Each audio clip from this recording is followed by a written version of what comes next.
Cactus fruit, that's the subject of this show. We're going to start with saguaro cactus, sort of the symbol of Arizona. It also extends into Mexico. Look at this hot air balloon in the shape of a saguaro. Uh-oh. Here's a barbed wire souvenir in the shape of a saguaro. Look at these, this is salt and pepper. Not sure where I got this big thing or what it would be used for. We have it. Arizona, there's Tucson, official visitor guide. Visitors just love seeing these giants in the desert. Look at that. So lots of souvenir possibilities. Yeah. The whole children's book is a wonderful book, Sajuaro Cactus. Yeah, they even market a saguaro kettle hand-cooked potato chips. There's nothing saguaro in them, but certainly they're tagging on to the title. This is from this is a chromolithograph, 1857 original, showing the native people on the Mexico-Arizona border, Tohono Ono, or the Papagos. Very important to their culture, their diet, and they use every part of it. Here's Kentucky Bill Smith. He had tuberculosis, had to come down to Arizona. He worked on a survey team, was there for 20 years. He wrote a whole story, a diary. He kept a journal about his experiences in the Southwest in Arizona. Not much about the saguaro, except how did they get up there? By the way, one of my favorite museums anywhere is the Arizona Sonora Desert Museum outside Tucson. And you can look into that. I think I'll sit down here. So I was talking about the native people on the border. They have these dances to celebrate the saguaro harvest. This one is their circle dance, I think. Look at this. It's one of my favorite pots. Lots of rain symbols on there. Look at that. Here's the information about it. Friendship pot. It's virtually the only pottery by the Tohono O'odham Papago Indians of southeastern Arizona, crafted and painted by hand. The friendship pot commemorates the round dance, an important element in the annual Saguaro Wine Festival. During the festival, the entire O'odham tribe will gather to drink ceremonial wine, sing, dance, and coax rain clouds to their arid land. Like most inhabitants of the Sonora Desert, they rely on the summer monsoons for their livelihood. So the round dance symbolizes not only the unity of the tribe, but the love they have for their fragile desert home. We're going to get into that. Look at that. High in vitamin C, helps with hydration, good source of fiber. You can see traditional way of collecting them. And I take them over to this hut. You can see where they process. The pulp is mixed with water, cooked for a long time until it's thick and sweet. Finally, the cooked pulp is poured through wire mesh to separate the juice from the seeds. They make jams and candies, syrups, and wines out of the saguaro fruit. Harvest is a time of celebration. And all these generations come together. This is a great book, by the way. Desert Giant, The World of the Saguaro Cactus by Barbara Bash. It was one of the Reading Rainbow books. And it's all about the ecology, how the blossoms only open in May. Blossom, I think, one night. Look at that.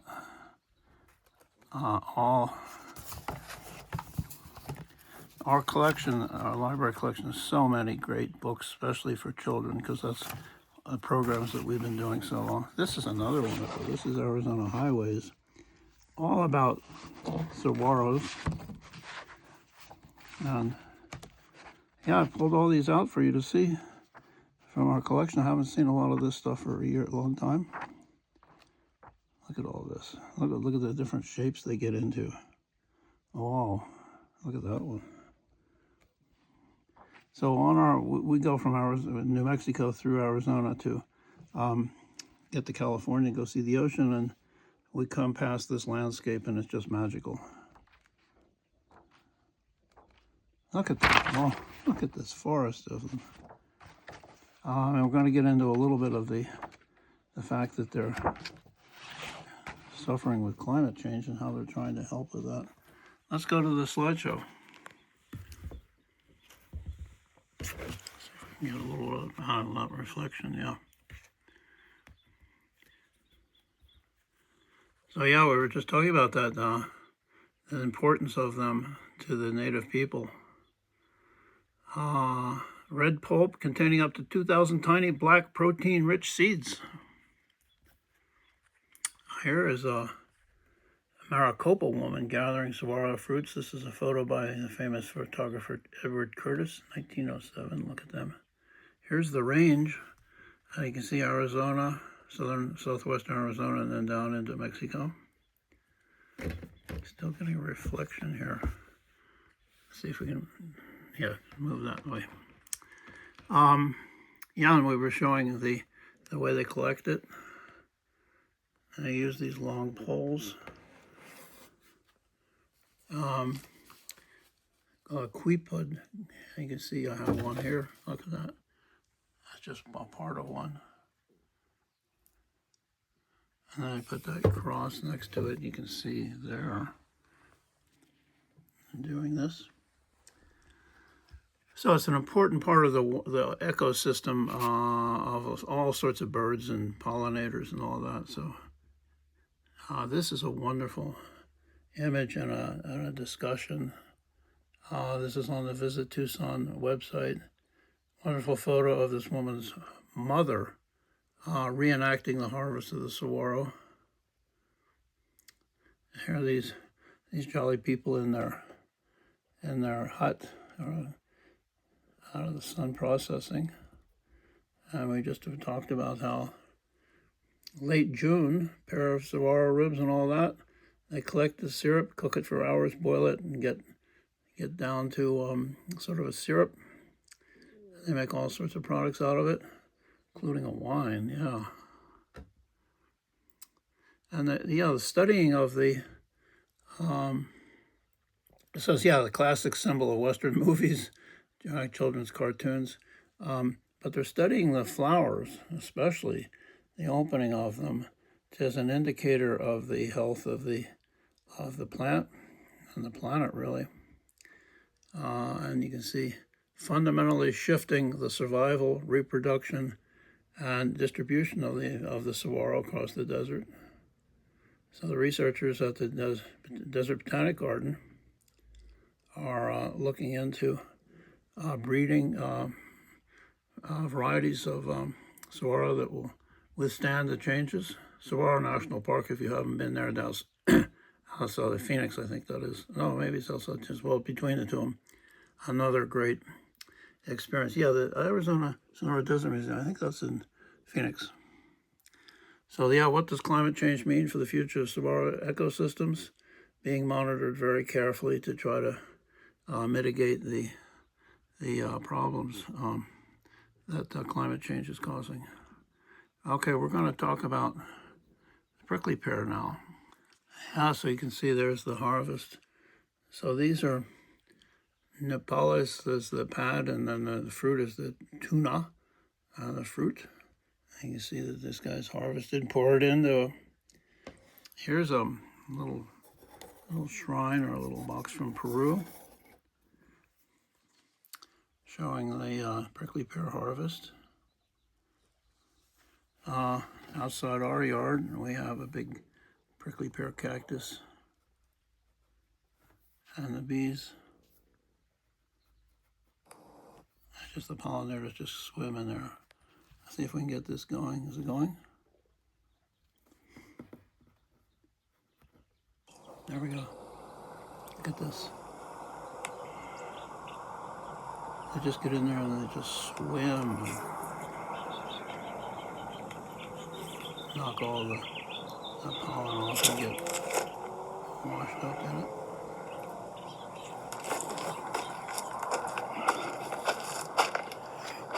Here's our big patch. We have kind of a southwest cactus garden in the front.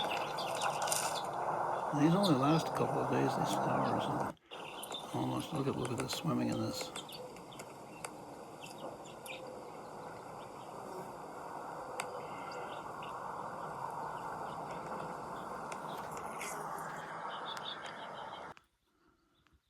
So yeah, look at this big field of prickly pear commercial production.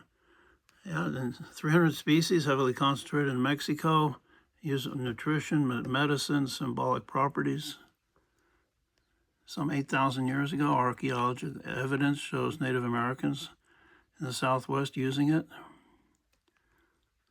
All sorts of uses, dyes and medicines. The symbol of nation of Mexico is this eagle, and then you can see standing on a prickly pear cactus. According to Aztec legend, the sun god instructed his people to establish their capital where they saw an eagle perched on a cactus eating a snake. They found this omen on an island in Lake Texcoco, I guess, modern-day Mexico City. So that's the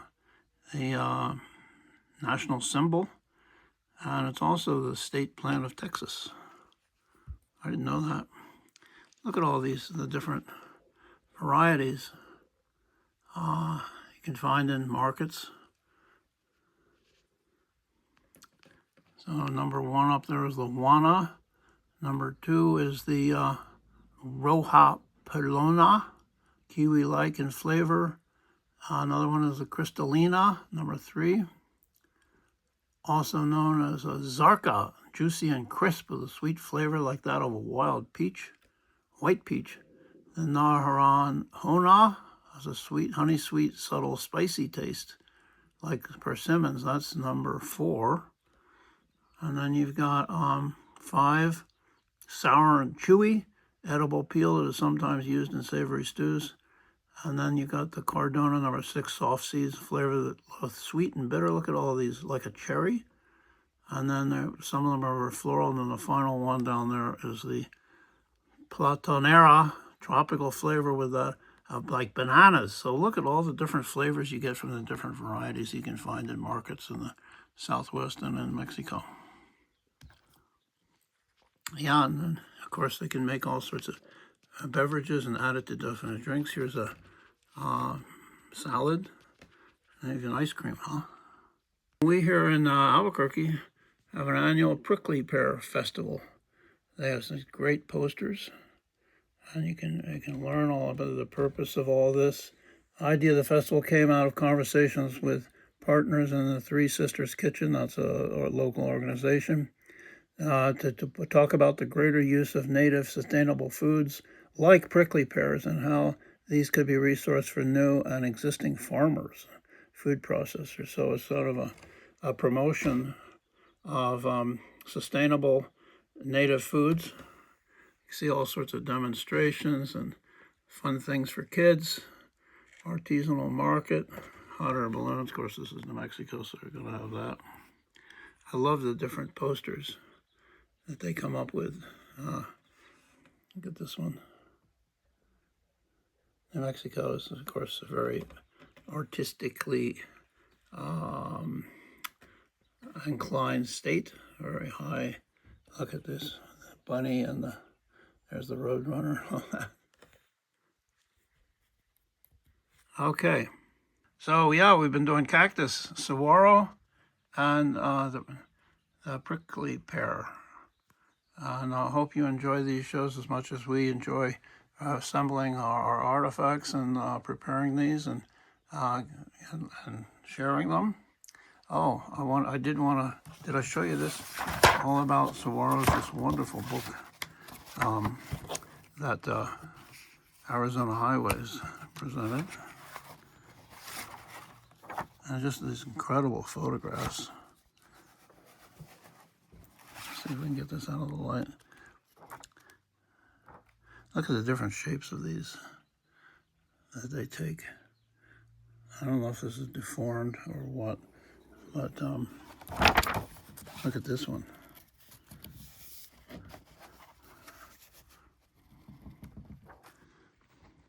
Yeah, so we passed through Arizona on our way to California from New Mexico, and we come down off the mesa, and we start seeing these forests, and know we're on our way. It's just a wonderful visual experience, really almost like nowhere else in the world. Look at these forests. The whole ecology is explained. And in this book, this is Desert Giant, The World of Sajuaro by Barbara Bash. Also very much in the ecology of the ecosystem, how they process it. I don't know if we've already shown you this in this video, but I'm showing it to you again. And look at that, white-winged doves derive a lot of their. Oh, and then look at the dove, the insects and the what are they? I'm losing it. Nighttime. Those creatures. This is a funny book. This is Cactus. This is really an old book. So 1920s, maybe? I don't know.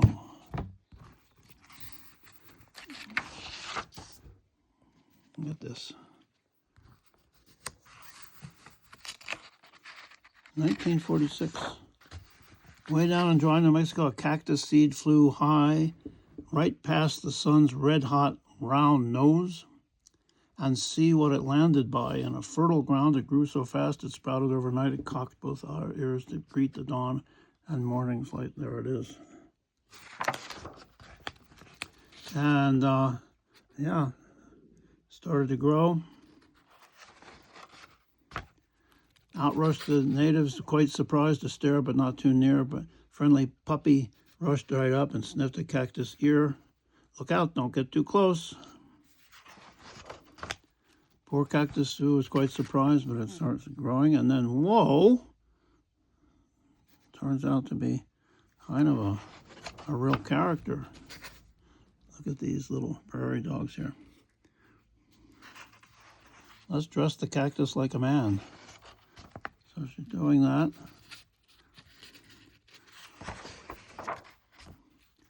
And story continues.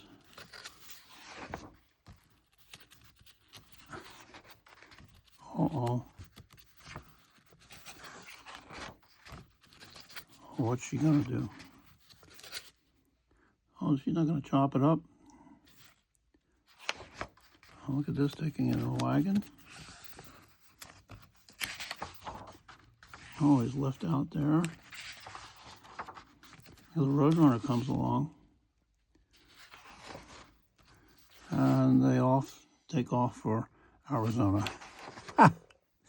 All right, Cocky Cactus. So if you like these shows, you can subscribe. It's free on YouTube. You can tell your friends. You can leave us messages. We'd like to hear from you. We can also, like us? We love showing all this. We're looking for a permanent home for all of this food museum collection. So we'll see you next time.